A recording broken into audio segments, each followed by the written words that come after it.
seperti apa yang dilakukan oleh Saiful Jamil ini. Nah, itu yang harus kita lawan gitu. Ya. Kita lawan. Kita tidak mengatakan bahwa mematikan karir dia supaya televisi tidak menyiarkan dia, tapi paling tidak itu adalah perbuatan yang tidak baik dan tidak menjadi contoh.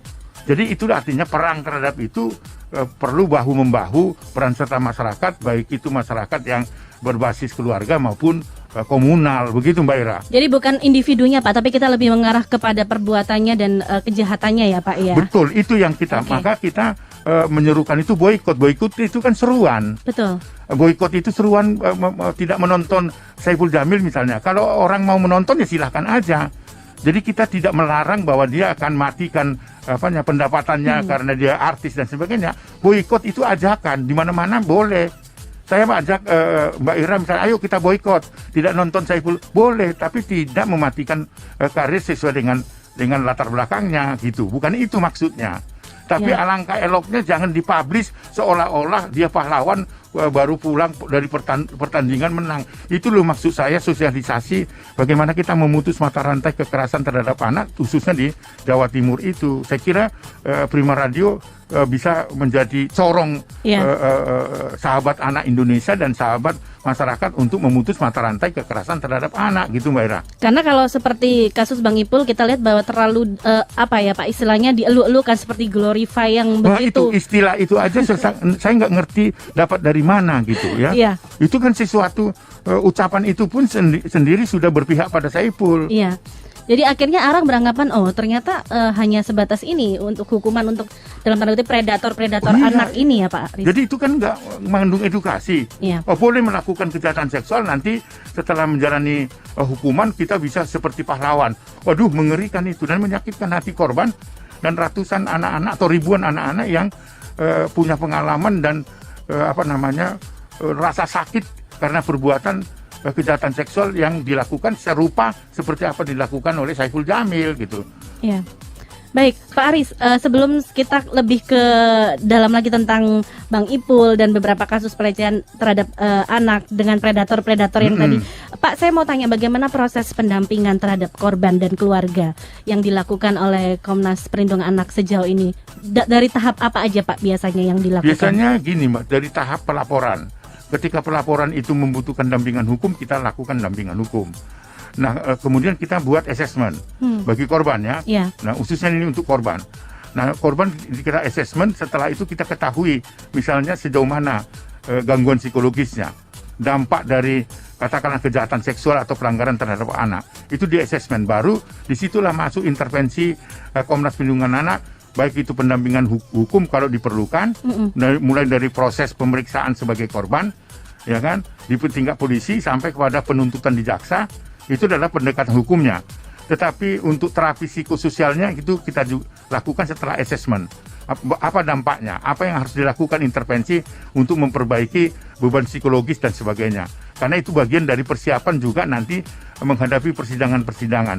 Itulah intervensi Komnas Perlindungan Anak, karena kami juga secara khusus punya tim psikolog untuk membantu secara pro bono, tidak membayar dan sebagainya, untuk menguatkan korban agar korban itu mendapatkan kepastian hukum dari peristiwa yang dia alami.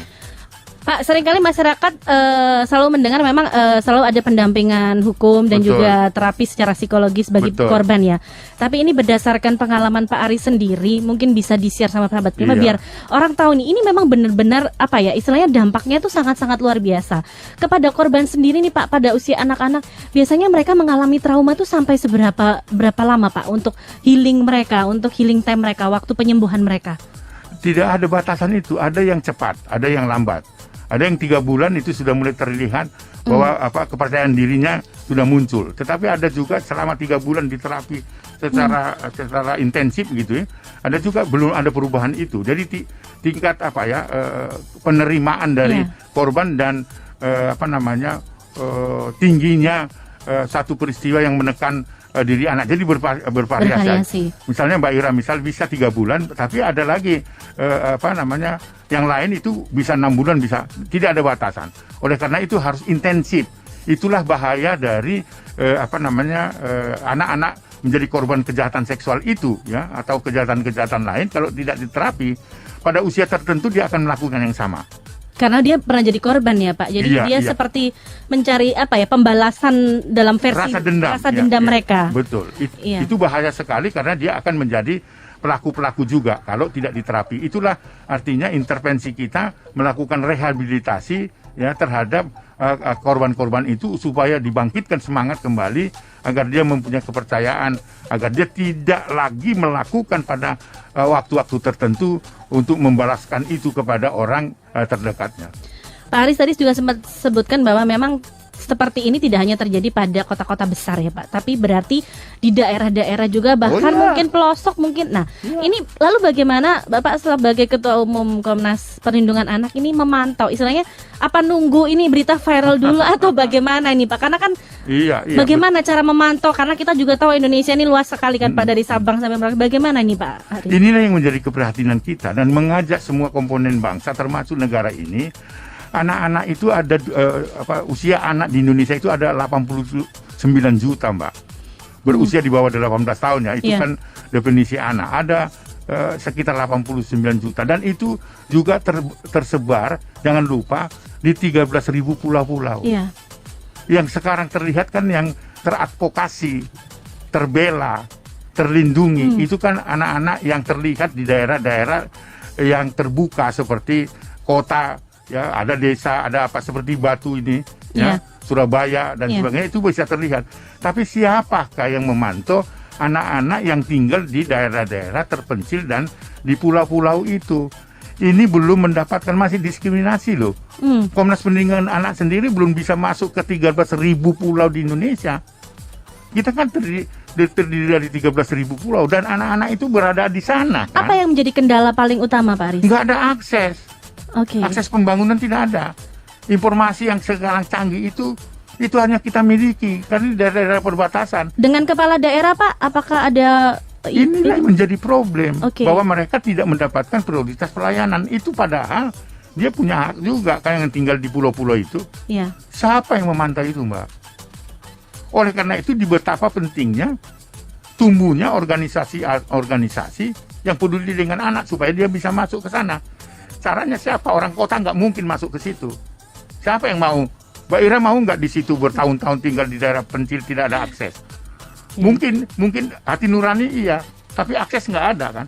Oleh karena itu orang-orang yang ada di pulau itu dilatih lah, supaya orang-orang atau aktivis-aktivis anak-anak di sana juga dilatih di pulau-pulau itu.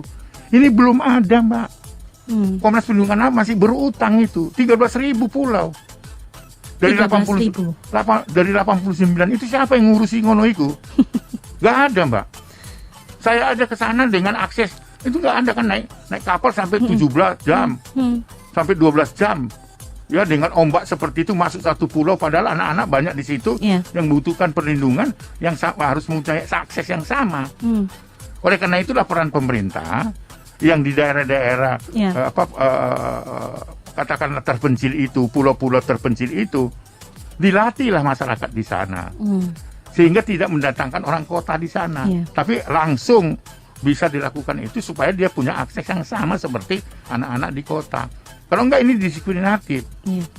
Gitu Mbak Ira. Karena juga nggak mungkin yang dari kota ini menjangkau, jadi memang harus dari merekanya juga yang di daerah ini juga harus istilahnya berperan aktif juga ya Pak Aris. Ya jemput bola, dilatih aja masyarakat. Kan di sana ada banyak remaja. Ya kan, orang tua dan sebagainya itu ada dikuatkan untuk melakukan perlindungan, diberikan akses kan, gitu. Pak, ketika ada laporan nih beberapa kasus nih, contoh aja nih seperti tadi kita ngomong aja di Batu nih Bapak, karena dari sana nih di SP. Nah biasanya gitu laporan datang, apa yang Pak Aris lakukan? Biasanya langsung datang ke lokasi, meninjau atau bagaimana Pak? Biasanya? Pertama kami itu punya standar operasional prosedur. Jadi kalau ada masyarakat lapor, Mbak Ira misalnya mau lapor, maka ada kronologi peristiwa itu dan diceritakan itu kronologi dan sebagainya gitu. Lalu tahap kedua, Komnas itu melakukan investigasi terhadap kasus itu. Ya. Lalu yang ketiga, yang terlapor, ya itu biasanya kita panggil untuk memberikan kesempatan untuk klarifikasi terhadap laporan itu. Nah setelah itu baru kita melakukan investigasi. Jadi ada tahapan-tahapan untuk terkonfirmasi kasus itu. Ya seperti di Medan, seperti di SPI misalnya. Ketika itu ada anak di situ yang sekian 10 tahun yang lalu mengalami kekerasan terhadap anak, itu kita investigasi betul nggak informasi itu. Jadi kita harus mengkonfirmasi data-data itu, baru melakukan aksi menolong korban. Seperti itu yang kita lakukan. Prosedur itu harus dilakukan dan harus terkonfirmasi. Lalu kemudian si pelapor dan terlapor itu saling memberikan informasi walaupun itu terpisah gitu ya. Baru kita punya pendapat untuk ini diteruskan atau tidak, diteruskan ke laporan polisi atau tidak, atau diterapi atau tidak. Jadi standar prosedur operasional prosedur itu kita patuhi supaya semua kasus-kasus yang dilaporkan itu terkonfirmasi. Seperti SPI itu terkonfirmasi dulu, baru kita yakin betul apa yang terjadi di SPI itu, baru kita laporkan ke mana itu ke Polda Jatim. Jadi ini data yang lengkap. Jadi Komnas Perlindungan Anak nggak pernah memegang tidak mempunyai data sebelum kita melakukan aksi-aksi itu. Termasuk di sekolah Selamat Pagi Indonesia ini, supaya itu tidak menjadi fitnah, maka kita konfirmasi semua pelaporan-pelaporan yang dilakukan oleh korban. Itu prosedurnya. Pak Aris, dari banyak kasus tadi Bapak sempat senggol bahwa sampai 10 tahun, kemudian seperti di Medan sampai 42 anak. Berarti kasus-kasus seperti ini, contohnya mereka ini sebagai korban, mereka berbicara, mereka berani speak ketika ini kasus sudah bertahun-tahun, Pak. Bahkan ketika korbannya sudah banyak. Nah, ini berdasarkan pengalaman Pak Aris, apa sih yang menjadi ketakutan sendiri dari pihak korban, bahkan mungkin keluarga korban, untuk tidak melapor atau untuk menutupi kasus ini? Apakah memang secara hukum ini sulitkah, Pak, ketika kita sebagai korban ini untuk melaporkan tindak kekerasan yang terjadi pada anak kita atau pada sekitar kita yang mungkin masih di bawah umur, Pak? Yang pertama, yang umum itu korban itu selalu di bawah ancaman. Kalau anak katakanlah umur di bawah 12 tahun mengalami pelecehan seksual atau serangan persetubuhan oleh orang luar, ya, itu sulit sekali dia menceritakan pengalaman itu karena di bawah ancaman. Ancaman itu ancaman menakutkan, dibunuhlah, keluarga akan dihabisin lah kalau menceritakan dan sebagainya. Itu seringkali dan umum. Dan ini memang sebagai senjata predator tersebut ya, Pak? Ya, itu kalau pelaku adalah orang di luar rumah. Di luar rumah, oke. Di dalam rumah tidak menganggap anak itu kalau mengalami kejahatan seksual oleh bapaknya, ayah kandungnya, atau non biologis, kemudian abangnya, pamannya, itu seringkali bahwa kejahatan seksual itu bukan dianggap kejahatan seksual oleh si korban anak itu. Karena biasanya bujuk rayu ada di situ. Ini bapakmu dole, ini bapakmu lunduk gitu. Jadi kalau melakukan itu adalah kasih sayang. Dan itu biasanya itu yang membuat anak itu tidak menceritakan lagi kepada ibunya dan sebagainya, karena dia tidak anggap itu adalah kejahatan seksual. Nah, itu satu pengaruh-pengaruh itu. Nah, mengakibatkan anak tidak bercerita selain ancaman itu. Ini yang terjadi pada kasus-kasus kejahatan seksual. Lalu kemudian ini tidak bisa dilanjut dalam pendekatan hukumnya itu jika tidak ada dua alat bukti. Salah satu kalau visum ya kan. Lalu kemudian yang kedua adalah saksi yang melihat. Kan bahwa kejahatan seksual ini kan tersembunyi. Kalau bapaknya yang melakukan, siapa menjadi saksinya? Karena anak itu menganggap bahwa itu bukan kejahatan seksual. Padahal itu adalah tindak pidana kejahatan sosial yang luar biasa. Itu juga mengakibatkan anak tidak mau bercerita.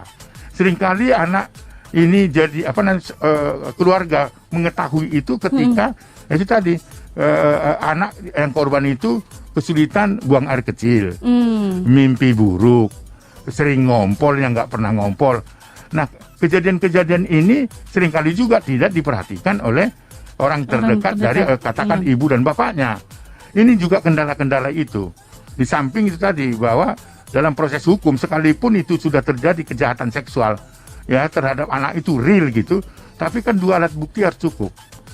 Gitu loh, itu yang menjadi kendala-kendala kita. Ya, Pak, ya. Nah, oleh karena itu kita mensiasati itu bahwa keterangan saksi atau psikolog itu bisa menjadi alat bukti. Itu yang kita harus lakukan. Berarti sekarang tidak ada saksi secara